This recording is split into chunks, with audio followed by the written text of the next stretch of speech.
Sí, sí, sí. Básicamente lo que usted me dijo es que Cristo el sacrificio de la cruz entonces fue un acto en vano. Porque si en el No, momento que Cristo fue crucificado, no pagó por nuestros pecados, sí, ahí sino que en pagó. Ese fue 1844, basándose en la profecía que habla de eso, que esa viene en Daniel, ahora que es Daniel 7 y 8, viene la profecía y la que habla de los 2300 tardes de mañana. ¿Sí correcto. lo he leído?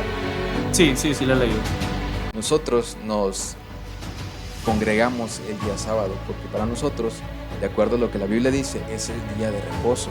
Es el día en el cual nosotros, de acuerdo a Éxodo 28, me parece, menciona la Biblia, acuérdate del día de reposo para santificarlo. 6 días trabajarás y harás toda tu obra, mas el séptimo día es para el reposo del Señor tu Dios. No harás en él obra alguna, ni tú, ni tu hijo, ni tu hija, ni tu siervo, ni tu criada, ni tu bestia, ni tu extranjero que está dentro de tus puertas.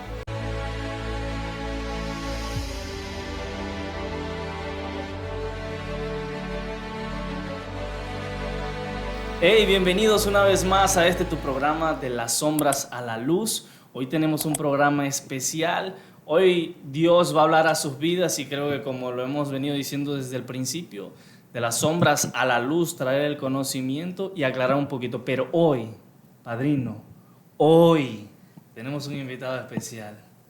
Directamente desde Abasolo, Tamaulipas, nos acompaña Isaac. Isaac, ¿cómo estás? ¿Qué tal? Muy bien, me estoy encantado de estar aquí. Muchas gracias por invitarme.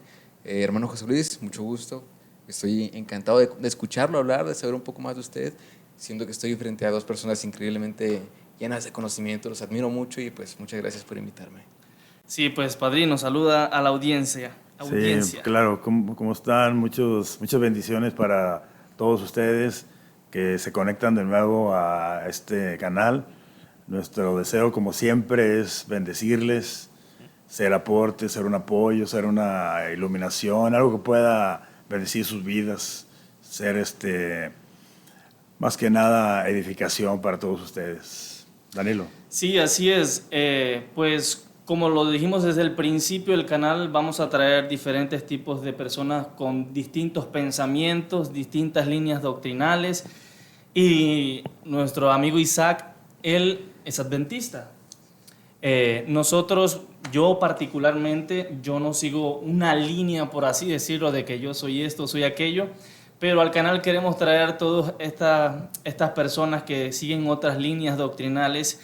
Y Isaac, pues sigue lo que es la línea de los adventistas del séptimo día. La intención de este programa no es un debate, no va a ser que tirarse el uno al otro, no, es quizás poner puntos claros, diferentes puntos de vista, por qué esto, por qué aquello, y esperamos que pueda ser aún de bendición para todo aquel que escucha este programa. Y quiero empezar, Isaac, haciéndote la primera pregunta. Y la pregunta es, Isaac, ¿qué te llevó a seguir esta línea doctrinal? Ok, muchas gracias. Bueno, la realidad es que cuando yo comencé en el mundo del cristianismo, bueno, para comenzar, desde muy pequeño yo era católico, se podría decir. Mi familia era católica, yo realmente nunca fui a la iglesia. Comencé siendo pentecostés a la edad de 8 años aproximadamente. Ahí empecé a escuchar de Dios, empecé a descubrir este gusto por aprender más de Dios, este gusto por ser diferente, este gusto por amar a Dios, por tratar de reflejar lo que Dios es con nosotros. Claro. Y con el paso del tiempo mi familia decidió optar por una opción diferente. Había ciertas circunstancias que dentro de la iglesia mi familia veía que no eran las más adecuadas y decidimos seguir la iglesia en la cual mi papá estuvo cuando era pequeño, que es el adventismo. Empezamos con el adventismo, empezamos a estudiar y realmente nos gustó mucho porque no era igual que en la otra iglesia. En esta nos enfocamos mucho en leer la Biblia, se nos explicaba la Biblia, desde muy pequeños, desde que tienes la edad de 8 años, tal vez menos, se te incentivaba a estudiar la Biblia, a aprender versículos nuevos, a aprender lecciones y por supuesto pues, a compartirlas con los demás, cosa que no hacíamos en la otra. Entonces todo esto fue algo bastante edificador para mi familia, para mí, inclusive dentro de ella fue cuando yo comencé a desenvolverme en esto de predicar, de hablar, y pues ahí es donde estamos ahorita, ahí es donde estamos continuando y ahí es donde seguimos aprendiendo. Excelente, excelente. Padrino, ¿algo que le quieras decir a Isaac con respecto a la doctrina o algo que quieras aportar a lo que estamos compartiendo ahorita? Sí, le decía a Isaac sobre cómo fue, y él ya dio algo, una pauta de lo que es, cómo se inició, cómo comenzó su experiencia en la iglesia y todo, pero una pregunta un poco más concisa que yo te quería hacer, que ya habíamos platicado anteriormente, hace unos momentos, antes de iniciar el canal, sobre cómo fue, si tú tuviste alguna experiencia espiritual con el Señor, una revelación, pues como algunos que tienen manifestaciones del Espíritu Santo en su vida o algo así. No sé si tú nos puedes decir algo al respecto, si tuviste algo así. En mi iglesia la realidad es que hasta el momento no he presenciado o no he sido parte de, en cuanto a lo que usted me comenta. Lo que sí es que dentro de mi iglesia lo que descubrí es el amor por poder expresar lo que Dios es por nosotros. Lo que a mí me captó tanto fue el escuchar diferentes exponentes de mi iglesia, como mis mismos pastores. He cambiado de pastores en diferentes ocasiones, y el ver cómo ellos les apasiona estudiar, les apasiona compartir y por supuesto no conformarme con únicamente un pasaje bíblico, sino, como decía mi papá, buscar uno arriba, uno abajo y todas las referencias que te mande. Yeah. Esa es la forma en la cual yo me sentí atrapado acerca del conocimiento. Nunca he presenciado un milagro frente a mis ojos, como sé que ustedes lo han hecho, y sé que es una experiencia muy bonita, y siendo honestos me encantaría en algún momento poder experimentarla, claro. Pero de momento no. Yo estoy en una disculpa. Sí, dale, continúa. Yo estoy en la iglesia meramente por mi familia y porque me gusta. Ok. Ahora, la pregunta es, ¿crees en esos dones o en esas manifestaciones que te acaba de preguntar el padrino? Sí creo. ¿Por qué creo? Porque me parece sumamente increíble la forma en la que Dios se manifiesta con las personas. Okay. O sea, ¿tú ves como base de que Dios pueda generar o hacer algo que para el ser humano podía ser algo imposible o, por así decirlo, sobrenatural? Siendo honestos, en un inicio sí se me hacía complicado el ver que milagrosamente una persona pudiese ser curada de un momento a otro gracias a que alguien más oró. Y creo que a la vista de cualquier persona eso es lo que experimentarían. Es como, ¿cómo es posible que la medicina no cure algo que las palabras sí? Claro. Entonces, son experiencias que cualquier persona fuera de la iglesia o inclusive dentro es difícil de creerlas, es difícil decir, esto de verdad está pasando si no lo veo con mis propios ojos. He conversado en ocasiones anteriores con Danilo. Yo creo en esto, creo en los dones espirituales, creo en la manera en la que Dios se representa con las personas. Sin embargo, yo no lo he visto tan palpablemente como ustedes lo han hecho. Ok, muy bien. ¿Qué nos podrías dar o cómo podrías dar una introducción breve de qué es para ti el adventismo o qué es ser adventista del séptimo día? Ok, bueno, como el nombre lo menciona, adventista del séptimo día se divide en lo que es el adventismo y el séptimo día. ¿Qué es el adventismo? Bueno, pues básicamente nosotros nos enfocamos mucho en compartir el mensaje de la segunda venida de Cristo. Es decir, pues meramente compartir a las personas que el tiempo ya se acerca, que hay que, pues sí, ¿verdad? La segunda venida está pronta. Es nuestro deber compartirlo a las personas, que ellos sepan de Dios. El tiempo se está acabando y es nuestro deber poder compartirlo. Y la otra parte del adventista del séptimo día es, como su nombre lo menciona, es el séptimo día. Nosotros nos congregamos el día sábado porque para nosotros, de acuerdo a lo que la Biblia dice, es el día de reposo. Okay. Es el día en el cual nosotros, de acuerdo a Éxodo 28, me parece, menciona la Biblia, acuérdate del día de reposo para santificarlo. En 6 días trabajarás y harás toda tu obra, mas el séptimo día es para el reposo del Señor tu Dios. No harás en él obra alguna, ni tú, ni tu hijo, ni tu hija, ni tu siervo, ni tu criada, ni tu bestia, ni tu extranjero que está dentro de tus puertas. Porque en 6 días hizo Dios los cielos y la tierra y todo lo que en ellos hay. Entonces, por lo tanto, nosotros el día sábado debemos descansar, debemos de utilizarlo para Dios, debemos de olvidarnos de todo lo que pasa el resto de la semana, de todo el trabajo, de la escuela, de los quehaceres, todo hay que olvidarlo y enfocarnos a Dios. Ok, o sea, básicamente su doctrina o el nombre de su doctrina se basa en el advenimiento, Claro. la segunda venida, y el sábado como referencia del séptimo día. Esas dos líneas representan lo que son ustedes. Isaac, yo estaba estudiando un poquito la doctrina, de hecho tengo mucho tiempo estudiándolo, y me di cuenta que el fundador fue un hombre, William Miller, el cual fue un líder prominente en esa época. Sí, claro. Pero este hombre tiene una visión o da una profecía conforme a las escrituras. Él habla, que en el libro de Daniel habla de que los 325 días, si no me equivoco, o 223 días y noches, o años. 1260, ¿no? No, ya para ver. Que coincide con 1844.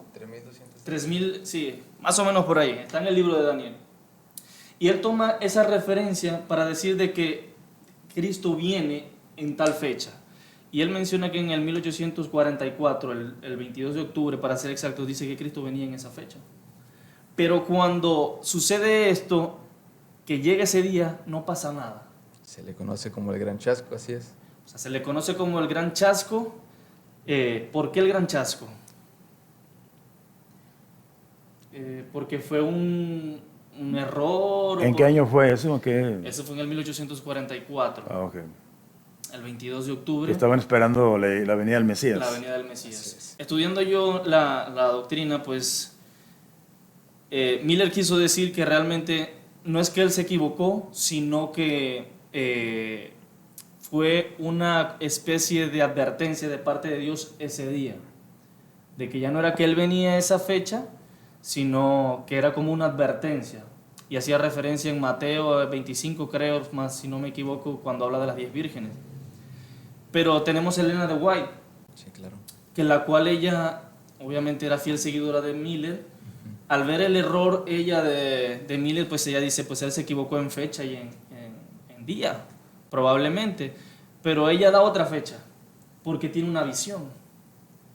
Y a través de esa visión, ahora ella dice que no es que Cristo viene en esa fecha, sino que es el principio de lo que es el trabajo de Cristo para la purificación de nuestros pecados. Que entró en el santuario celestial, ¿no? Algo así. Exactamente, que entró en el lugar santísimo o en el santuario celestial, donde se habla de lo que es como la investigación del juicio. Es decir, que Cristo está en ese momento como que abogando por nosotros desde el 1844. Eso es lo que dice Elena. Así es. ¿Por qué Elena dice eso? ¿Por qué toma esa referencia ella de decir cuando eso no está en la Biblia? Okay. Elena G. de White fue una mujer que fue, mediante el don de profecía, ella tuvo visiones, ella tuvo interpretaciones de lo que ella captaba de Dios. De hecho, me gustaría poder realizar una llamada y hablar con una persona de mi iglesia, con una hermana que sé que te explicaría muy bien este tema, si es que me lo permiten. Dale. Tú haz la llamada. Claro. Pues aquí estamos en vivo, prácticamente. Él va a hacer la llamada y pues vamos a ver qué dice la persona que va a llamar Isaac. A ver qué nos puede compartir al respecto. Vamos a ver si contesta. ¿Espero que sí? Sí. Porque tiene libros, ¿no? También Elena de White. Tiene como 20 libros, tiene un Tiene- montón de Dale, libros. hermana Eli. Disculpe, estoy con el muchacho del cual había hablado. Estamos grabando un video en el cual estamos compartiendo información respecto a la iglesia, estamos charlando, conversando y básicamente yo quería hablar con usted, quería llamarla para que usted fuese parte de esto. Justo ahora me está preguntando Danilo, es el nombre del muchacho del cual hablaba. Danilo, ¿podrías repetirme la pregunta, por favor? Sí, la pregunta es, ¿por qué Elena G. de White toma como referencia de que Jesús en el 1844 entró en el santuario celestial para empezar la purificación de nuestros pecados? Bueno, ella lo hace basándose en la profecía que habla de eso, que esa viene en Daniel, ¿sabe qué es Daniel 7 y 8? Viene la profecía y la que habla de los 2300 tardes y mañanas. ¿Sí Correcto. lo he leído? Sí, lo he leído. Bueno, entonces ahí en la profecía dice que de esas 2300 tardes y mañanas, 70 semanas estaban cortadas de ahí para los judíos. Ajá. Entonces, empezamos a contar desde que se da la orden de que salgan los judíos de Babilonia para ir a reconstruir Jerusalén. Ok. Ajá, bueno, la orden se da, la de Artajerjes. Bueno, primero ya la había dado Darío y la había dado otro rey, Ciro parece. Ajá. Y el último en darla fue Artajerjes. Entonces, a partir de esa fecha, se empiezan a contar las 70 semanas, que empiezan, él dio la orden en el 457 antes de Cristo. Ok. Entonces,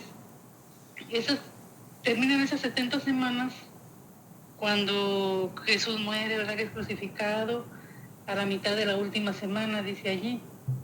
Entonces, después, al terminar esa última semana de las 70, empieza a contar el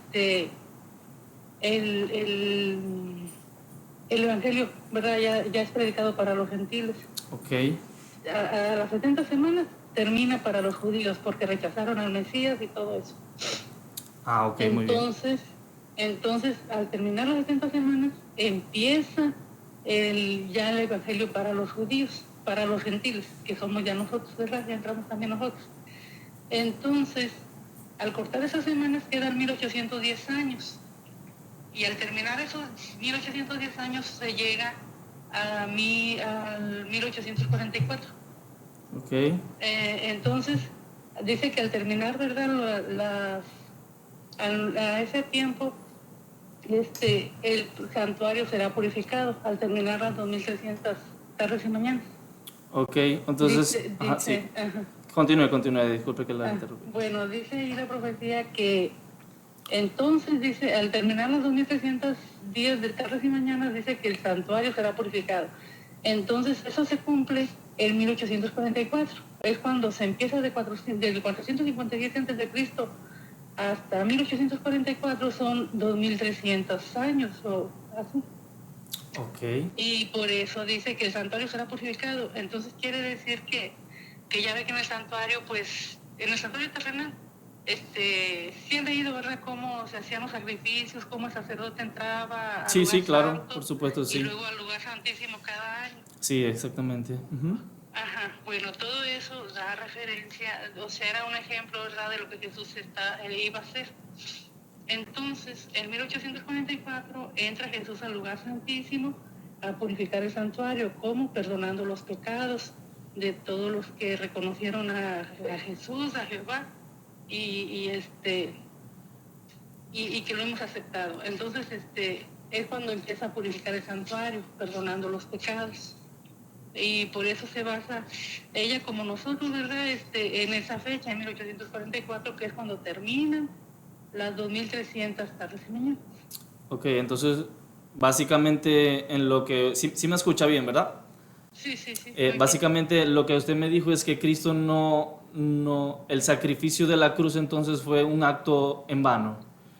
Porque si en el momento que Cristo fue crucificado, no pagó por nuestros pecados, sino que en 1844... ¿Cómo? Ajá. Ese fue el pago que él hizo, su vida, su sangre que derramó por nosotros, fue el pago que él hizo por los pecados. Entonces, ¿qué sentido tendría ir al 1844 a entrar al lugar santísimo a empezar la purificación de nuestros pecados cuando ya en la cruz del Calvario hace 2000, hace prácticamente 2 siglos, pagó por eso? Sí, ahí se pagó, pero cuando él entra al lugar santísimo, antes de entrar ahí, él estuvo en el lugar santo, presentándose al Padre, ¿verdad? El sacrificio que hizo, el Padre lo acepta. Entonces entra al lugar santísimo para entonces todo el que se arrepienta va a ser perdonado. Ahí Jesús está borrando sus pecados, está intercediendo como lo hacía el sacerdote terreno. El sumo sacerdote lo hacía cada año. Él intercedía ante el Padre, ¿verdad?, por los pecadores. Entonces Jesús está haciendo eso, intercediendo por nosotros. Dice Pablo que es nuestro abogado, intercesor allí en el lugar santísimo. Así es. Bueno, entonces de todo el que se arrepienta, Jesús está perdonando sus pecados ahorita, porque también sabemos que va a salir de ese lugar y ya no va a haber gracia, ¿verdad?, para que se arrepienta. No siempre va a estar ahí. Ajá. ¿Y en qué momento sale? Mire, según Apocalipsis, ¿cuál es? Ay, es que yo lo leo, pero no se me quedan los capítulos. Si quiere, para que no nos extendamos tanto en la llamada y no nos desviemos de la línea, pues realmente usted se refiere a que Cristo en este momento está en el santuario. En el Santísimo, sí, intercediendo por nosotros. Intercediendo por nosotros. Su nombre es Nelly, ¿verdad? Sí. Muchísimas gracias por la llamada. Yo creo que si quizás Isaac tiene alguna otra duda, pues ahí la va a estar llamando probablemente. Bueno, sí. Está bien y ojalá me haya entendido. Sí, no se preocupe, claro que sí. Sí, si no, como quiera que estamos. Sí, gracias. Ándale, Dios bendiga. Muchas gracias. Bendiciones. Anneli. Sí, no de nada, para lo que pueda servir. Bye. Padrino, ¿qué nos puede decir con respecto a lo que habló la señora Nelly que llamó Isaac? Se me hacen, son interpretaciones, volvemos a lo mismo, de lo que estábamos platicando antes de iniciar el programa. Estaba yo platicando con Isaac acerca de las incoherencias que tenemos, ¿verdad?, las diversas doctrinas, líneas doctrinales, porque se nos enseña así de X manera, ¿verdad? No, que así es y así es. Y así viene, puede ser que así venga también en la palabra de Dios, en el libro del profeta Daniel. Pero yo digo que hay más profundidad en todas esas cuestiones, ¿verdad?, de investigación. O sea, sí es bueno la investigación, estar, conocer profecía, conocer las escrituras. Porque Daniel, yo he visto que Daniel, por decir en el capítulo 9, cuando pide perdón por el pueblo de Jerusalén, por la tribu de Judá y media tribu de Benjamín, él pide perdón por sí mismo, por los príncipes, por los sacerdotes, por el pueblo de Jerusalén, y él hace un ayuno de 21 días. Entonces, de ahí a lo que voy es que él hizo referencia a la profecía que Jeremías se había hecho de que iban a durar 70 años exiliados en Babilonia. Entonces, al entrar tú en la profecía de otro, también te conviertes en profeta, aunque... o sea, lo que voy es que Jeremías era un profeta ungido por Dios, y él habló acerca de la tribulación, o sea, del exilio que iba a tener Jerusalén, que iba a ser enviado a Babilonia. Pero lo que voy es que tanto las profecías de Jeremías como las de Daniel son importantes, pero lo que voy es que Daniel se tomó la referencia de un profeta anterior a él, o que a lo mejor era contemporáneo de él, que era Jeremías, pero él le hizo referencia a los 70 años. O sea, de lo que se trataba era que toda esa generación no regresara a Jerusalén. Iban a regresar los hijos de ellos, los nietos de esa generación, pero ellos no, o sea, no se les iba a perdonar a los que pues, habían pecado grandemente contra Dios, ¿verdad? Okay. Entonces, igual pasó en el tiempo de Moisés, que era un tiempo de 3 meses para llegar a la tierra prometida, llegar a Canaán, y se fue a 40 años, o sea, se extendió demasiado tiempo. O sea, ¿por qué? Porque ellos murmuraron, probaron a Dios en el desierto, y eso hizo, o sea, dudaron mucho de las promesas de Dios. Cuando mandó Moisés los 12 espías a examinar la tierra, 10 de ellos hablaron en contra de la tierra. Hablaron, no, hay gigantes en la tierra. O sea, hablaron pura contradicción. Entonces, a lo que voy con esto es que el estudio de Daniel, del profeta Daniel, es muy profundo.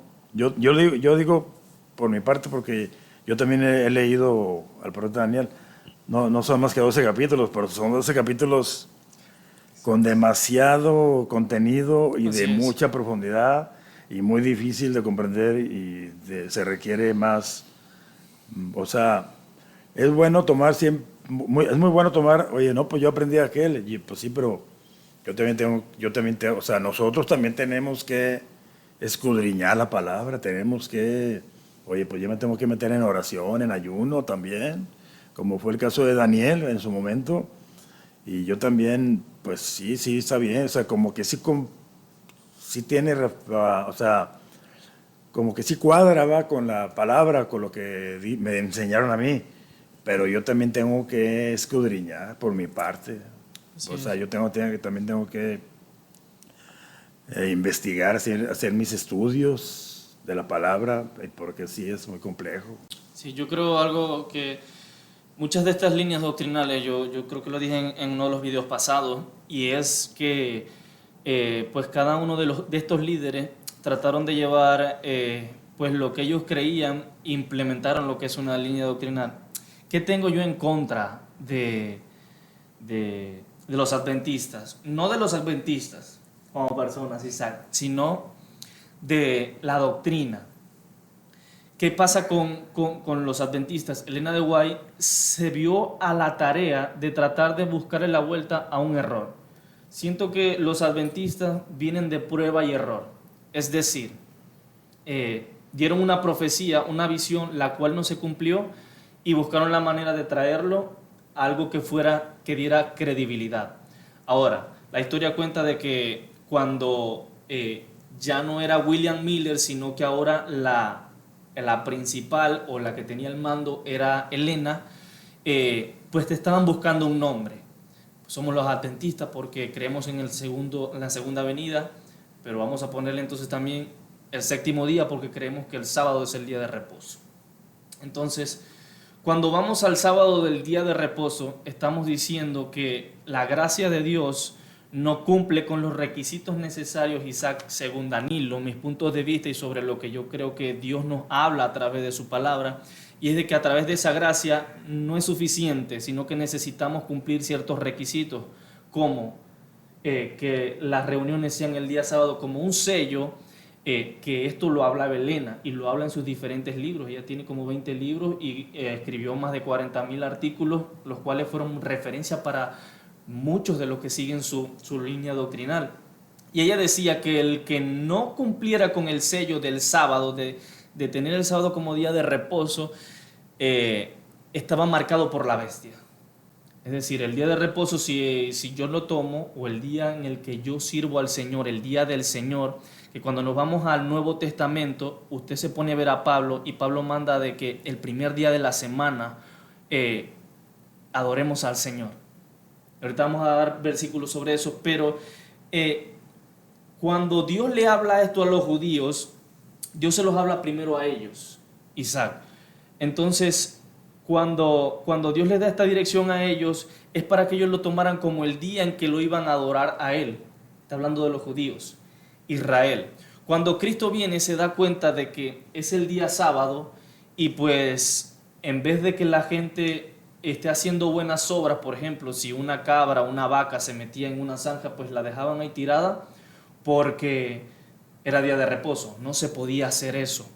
No se podía en ese día hacer acto alguno. Pero yo voy, Isaac, cuando tú te levantas de tu cama, estás haciendo un trabajo, un esfuerzo.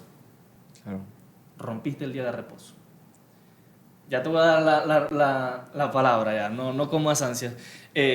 Cuando tú te levantas y te pones tu playera, porque no te puedes levantar y andar desnudo por ahí, estás haciendo un tipo de trabajo. Eso es un esfuerzo. Es un esfuerzo. Ok. Entonces es como contradictorio. Creo que malinterpretaron cuando Dios dijo el día de reposo. Yo creo que Dios no veía el día de reposo como un día que simplemente me voy a quedar descansando, sino como el día en que Él se maravillaba a través de la obra que Él hizo. El séptimo día Él se maravilló de la obra que Él había hecho. Pero yo quiero que vayamos al libro de Colosenses, capítulo 2, desde el verso 10 dice cosas muy importantes. Dice: y vosotros estáis completos en Él, que es la cabeza de todo principado y potestad. En Él también fuisteis circuncidados con circuncisión no hecha a mano. Es decir, en el Antiguo Testamento se tenían que circuncidar. Ahora Él dice que no, porque la circuncisión ya fue a través de Él. Al echar de vosotros el cuerpo pecaminoso carnal en la circuncisión de Cristo, en lo que Cristo hizo en la cruz del Calvario, en el sacrificio, sepultados con Él en el bautismo, en el cual fuisteis también resucitados con Él, mediante la fe en el poder de Dios que le levanta de los muertos. Y a vosotros estando muertos en pecados y en la incircuncisión de vuestra carne, es decir, cuando eran circuncidados carnalmente, os dio vida juntamente con Él, perdonando todos los pecados, anulando el acta de los decretos que había contra nosotros, que nos era contraria, quitándola de en medio y clavándola en la cruz. Es decir, que a través de lo que hizo en la cruz se rompe el velo, ya no estamos viviendo en la ley, ya nadie tiene que circuncidarse. Imagínate, Isaac, que en el mandato que se dio de que los judíos tenían que circuncidarse para determinarse hijos de Dios, imagínate que en este tiempo tuviera que suceder eso. No, claro que no. Ok, estamos de acuerdo en eso. Entonces dice, y vosotros están anulando el acta del decreto contraria, clavándolo en la cruz, y despojando a los principados y a las potestades, los exhibió públicamente, triunfando sobre ellos en la cruz. Pero aquí viene lo más importante. Por tanto, nadie os juzgue en comida o bebida, o en cuanto a días de fiesta, la luna nueva o días de reposo. Es decir, ¿qué está diciendo aquí el escritor? Si tú quieres tomar el día de reposo como el sábado, que nadie te critique, pero no lo hagas una ley. Que yo tome el domingo como día de reposo, no lo critiques. Eso no me exime del sacrificio de la cruz. ¿Por qué? Porque estaba habiendo contienda y estaban diciendo, pero entonces tenemos que circuncidarnos, no tenemos que circuncidarnos. Y si nos vamos rápidamente al libro de Gálatas, capítulo 5, es lo que dice aquí en Gálatas. Gálatas, se me fue Gálatas, ¿qué se hizo? Gálatas 5, verso 1 dice, estad pues firmes en la libertad con que Cristo nos hizo libres, y no estéis otra vez sujetos al yugo de esclavitud. He aquí yo, Pablo, os digo que si os circuncidáis, de nada os aprovechará Cristo. Okay. Es decir, aquí te está hablando, ¿qué sentido tiene de que Cristo haya sacrificado en la cruz para que ustedes se sigan circuncidando? Para que ustedes sigan llevando el peso de lo que en la ley tenían que cumplir para ser limpios, para ser hijos, para ser eximidos de pecado. Entonces no tiene sentido el sacrificio de Cristo. Y dice, y otra vez testifico a todo hombre que se circuncida, que está obligado a guardar toda la ley.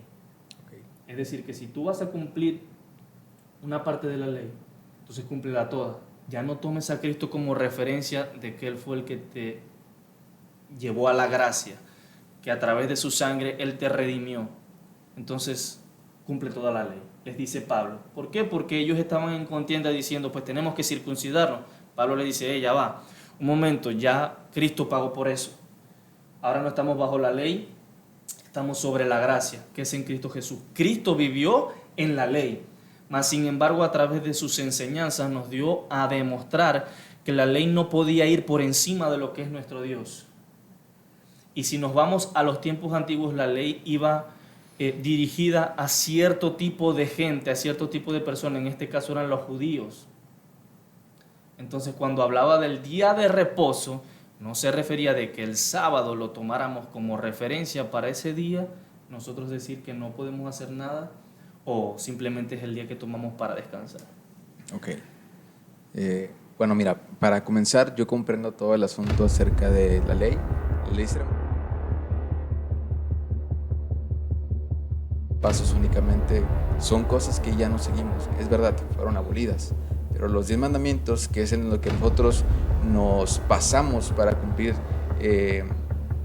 lo que hacemos, en este caso el asunto del sábado, de ir a la iglesia el sábado, de descansar el sábado, de predicar, nosotros lo seguimos y nos regimos conforme a los 10 mandamientos, los cuales se siguen mencionando inclusive después.